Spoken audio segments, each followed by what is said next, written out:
Hey guys, it's Jordan coming at you with a brand new episode of The High Side. In today's episode, we'll talk a lot about the silly season in NASCAR, including Kyle Larson and a possible reinstatement into the Cup Series in 2021 and possible ride for him to drive for next year. We'll also talk about Corey Lajoie leaving Go Fas Racing and possible rides for him to drive for in 2021. And of course, we'll cover some odd history, NASCAR odd history. So let's go ahead and roll that intro.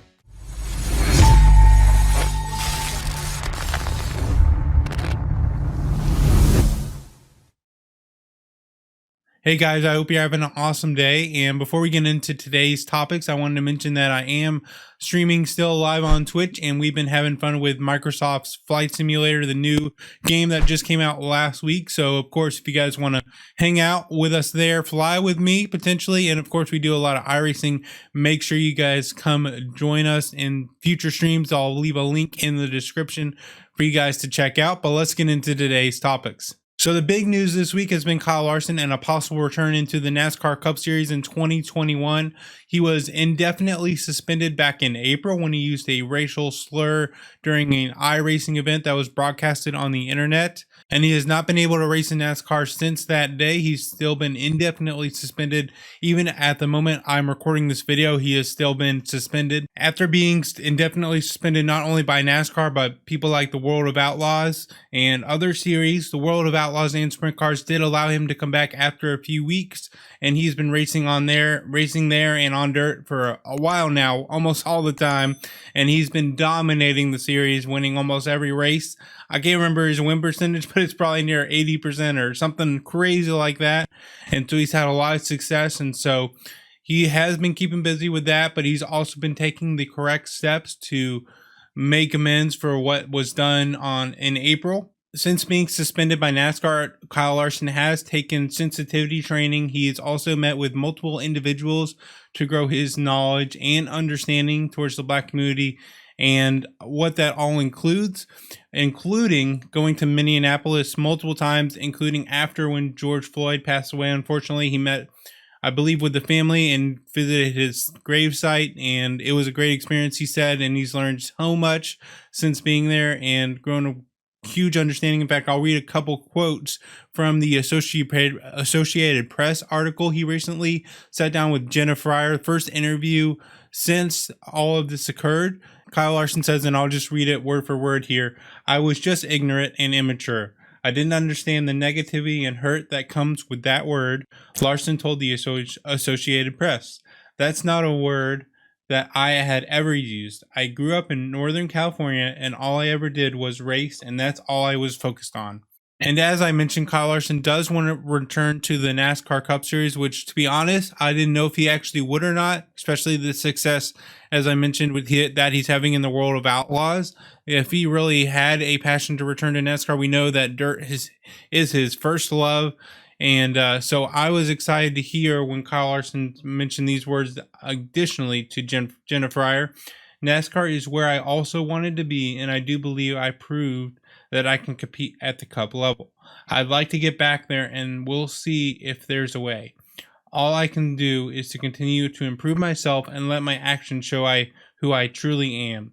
And since that article with the Associated Press and those quotes I just mentioned, it has been confirmed that he has requested reinstatement to NASCAR to hopefully return in 2021. So now the question is, I think it's more of when will he be reinstated? I believe it will be before next year. I'd be shocked if it wasn't. So of course that leads us to, where does he drive in 2021? Before we get into where Kyle Larson will race in 2021, I did want to mention this. Of course, with every mistake, there's different consequences. And as my dad always told me, you reap what you sow. And I believe, of course, in this case, Kyle Larson has definitely had some larger consequences. Of course, he lost his Cup ride. He lost all his Cup sponsors. It affected his family. The people that work around him have probably lost some work, and it's affected them as well. And of course, now he's been out of the car and not eligible for the championship this year. He won't return. I highly doubt he will return at all this year, even if he's reinstated. And so I believe in this case, he's definitely paid his dues. He's gone above and beyond as well. including reaching out to individuals and going to individuals. I mentioned George Floyd going to meet with his family and his gravesite to educate and knowledge himself. So I believe in this case he's gone above and beyond of what was required based on the mistakes he made, which is great. And in a world of cancel culture, I believe it's also important to show people grace, not only in Kyle Larson's situation, but in a lot of situations in life.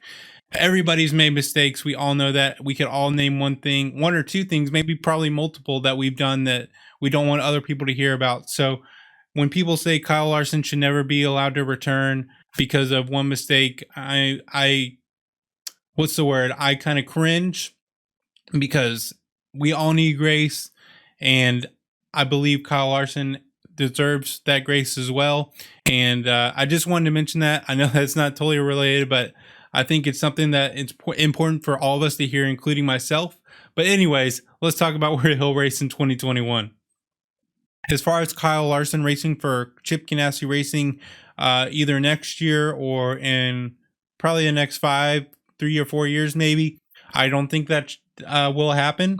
I think, unfortunately, with all the sponsors tied to Chip Ganassi and how it all went down originally, I think it would be a little odd for them to turn around and pick him back up. I'll mention this. It kind of reminds me of the situation with Kurt Busch when he was let go from Penske after his outburst after a race when he lost that ride, where he went to the one team in the 51 car for 1 or 2 years, and then he went to Furniture Row Racing. Furniture Row Racing in the 78 car, and then he eventually landed at Stewart-Haas Racing, where he currently he raced for a couple years, and now he's at Chip Ganassi Racing of all places. And so I think we might see Kyle Larson on a similar path. He may have to take a lower ride for a year or two, maybe. I would say a year. It wouldn't surprise me if he's back in a good solid ride before then. But if he was to land in a more solid ride, where would he go this year?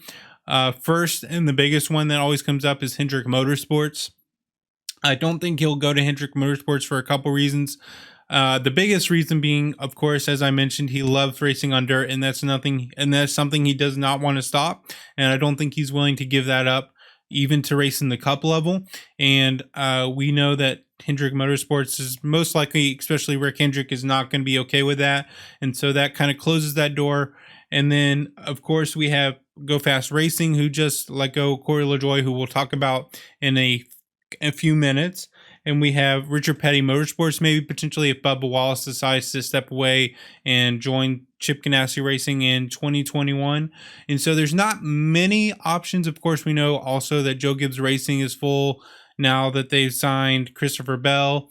Levine Family Racing is no longer available, and Penske Racing has also re-signed all of their drivers, at least as far as next year, so we know he won't return there. So that leaves a possibility potentially with Stewart-Haas Racing, which I want to mention what Tony Stewart has said regarding Kyle Larson recently. Recently, in an interview with CBS Sports, Tony Stewart mentions this. He says NASCAR has got to get off their butts, for lack of a better term, and do the right thing and give this kid the opportunity to get back in the car.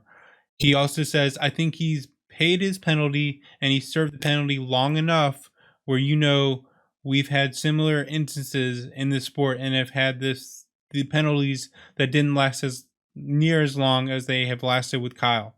So, of course, we know that Tony Stewart is a huge supporter of the dirt community as well, and he's active in there. So it makes perfect sense that he would go to Kyle Larson would go to Stewart-Haas Racing potentially next year. Of course, that also asks the question, which car would he drive? And there's also where I believe, as far as when this is recorded, Clint Boyer has not signed with Stewart-Haas Racing for next year, so maybe there's potential. We've seen a lot of support from Tony Stewart to get Kyle Larson back in the Cup Series. It wouldn't be a total shock to see Kyle Larson drive the 14 next year in 2021, assuming they don't want to keep Clint Boyer in that car. And I believe that will be his best shot to get in a competitive ride next year. And again, if that doesn't happen, again, there's Go Fas Racing, Richard Petty Motorsports, probably a couple other lower teams that aren't coming to my mind right at the moment. but it'll be interesting to see where he goes. If Kyle Larson is truly focused on getting back into the Cup Series, he may have to be willing to take a lesser ride than he's used to work his way back up, similar to like I mentioned with Kurt Busch. But I believe he will get there, and of course he has tons of talent. We've seen that in the Cup Series and on dirt, and so I believe it's only a matter of time till we see him back in the Cup Series, especially if he's as committed as he says he is. It's just a matter of when. And I believe it's going to be a lesser team unless Stewart-Haas Racing picks him up. I would love to hear your comments. Where do you think he'll land? Are you excited to see Kyle Larson potentially come back? Of course, stay updated on my Twitter. That's probably the best place to stay with updated news. Of course, if he is or when Kyle Larson is reinstated, I will share on social media, on Twitter. Of course, there's a link to that below, and share my thoughts, but please share your thoughts down below. I read all the comments, and I would love to hear your thoughts. Now, next piece of news we want to get to is Corey Lajoie. As I mentioned, he is leaving Go Fas Racing at the end of this season and looking for a new ride, and I will share exactly what Corey Lajoie shared on social media once the news was out that Corey Lajoie was leaving the team. Corey Lajoie shared this on social media. He says, "I'm sure most of you have seen the silly season news regarding the mutual decision for me to part ways with Go Fas Racing after this season.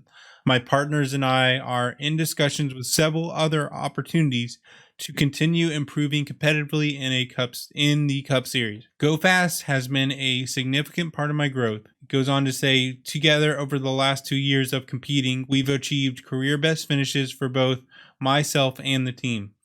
I've enjoyed working with all of the guys and made lifelong friendships. Archie runs a great team, and I wish all the best next season." Something to also mention, which I believe it was mentioned, this may have led to part of the reason why they decided to split ways, but it was very public that Go Fas Racing took sponsorship from a organization that was supporting Donald Trump for his 2020 presidency, and Corey took a lot of heat for that on social media, which he did not appreciate or feel it was warranted, which I would agree with. The team just needed sponsorship, so they took it, and that's what they decided. And Corey, of course, is just driving the car, and so I saw on social media that they may have played a role in the decision to separate. And as far as where Corey Lajoie will race in 2021, if you'll remember earlier this year, once Jimmy Johnson made it official that he won't return in 2021, Corey Lajoie wrote a personal letter to Rick Hendrick and passed it off to him in showing that he had interest in the 48 car, making a case, even though Corey thought it was a long shot to drive in the 48 car in 2021. He was still making the effort, knowing that this could potentially happen, that he'll be looking for a ride. Plus, he wants to get in a more competitive ride to begin with. But as far as him driving in the 48 car, I still think that's a long shot. Never say never. If I'm a car owner in the Cup Series and I had an open ride in 2021, the least I would do is put him on my list of potential drivers. I believe Corey definitely has some talent that he can go out there and be successful. He's improved Go Fas Racing's performance this year with their best average finish, I believe, which is around 24th place, if I remember correctly reading it, which obviously proves that Corey has experience and he's matured and he's protecting his equipment. And so, again, if you have an open ride in 2021, I would at least put him on the list as far as potential drivers to take over the ride. Now, as far as other rides besides Hendrick Motorsports, of course, I keep mentioning this. There's Richard Petty Motorsports potentially. I've heard the rumor that he could potentially take over for Ryan Preece in the 37 car at JTG Doherty Racing. I have not heard anything about Ryan Preece's future as far as next year, but I have heard that rumor. As far as other possible rides, who knows? Maybe he could be a contender for the 14 car at Stewart-Haas Racing, but I've never heard any kind of mention of that. I'm just thinking of open rides for next year. Of course, again, Penske is filled for next year.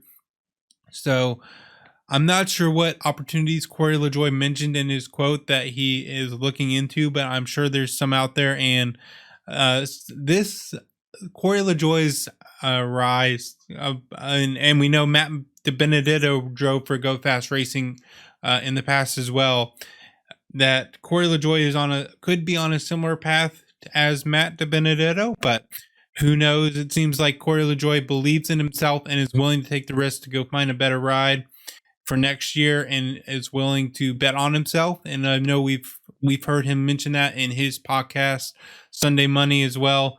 So that's no surprise to me that he's willing to go out there and look for another ride. And again, as of where he's going to land, who knows?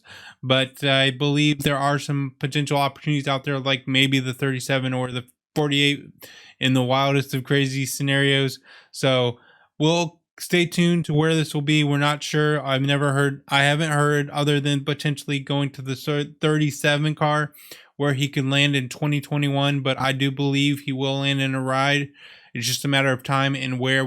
Still have quite a bit of dominoes to fall as far as the silly season in the NASCAR Cup Series. And maybe, who knows, he could potentially be interested in taking a very competitive ride in the Xfinity Series to prove himself and win some races. We've seen some drivers do that before, so I wouldn't count that out of the realm of possibility. But again, that's just my take, my thoughts of potential, what I would do if I was in Corey's position. Now, similar to Kyle Larson, I would love to hear your thoughts on where you think Corey Lajoie will race in 2021. There's a range of possibilities, so I'd love to hear them all in the comments. And last but not least, I love to end the episodes with some NASCAR Odd History. And this one isn't necessarily Odd History, although this racetrack has been around for a long time. But this little fact I thought was interesting, and I thought you guys would love to know. And it's a bummer they're not racing at this racetrack this year, but hopefully they'll return next year. Today's fact is the tire bundles on Sonoma Raceway's NASCAR layout are composed of more than 25,000 tires. And like I said, it's a bummer that we're not racing at Sonoma this year. They put on some amazing races, but hopefully as things improve, we'll see them back on the schedule in 2021, which we have not heard or seen the official schedule for 2021. Again, I keep hearing that it could be a 1 to 4 weeks. So hopefully within the next month, we'll hear the schedule for 2021. Of course, we know that Nashville Speedway will be on there, which will be a new track on the schedule. Hopefully we'll see some new ones. Hopefully, I'm praying that we'll see maybe some more short tracks and less 1.5-mile tracks. I know the fans would probably echo that, but I hope you guys have enjoyed this episode. If you have any thoughts, let me know in the comments below. One thing I do want to mention, in future episodes, I would love to answer any NASCAR questions you guys have, whether that's news, opinion, whether you guys want me to share any kind of personal history stories that I have in the sport, whatever NASCAR related questions you have, make sure you leave them down below, because I would love to include that in future episodes. And I lastly want to mention again that I am live on Twitch. We have been doing Microsoft's Flight Simulator recently, which has been a lot of fun, and we're also doing a lot of iRacing. So if you guys want to hang out with me there, there's a link for that below as well. And I hope you guys have an awesome day, and I'll catch you in the next episode.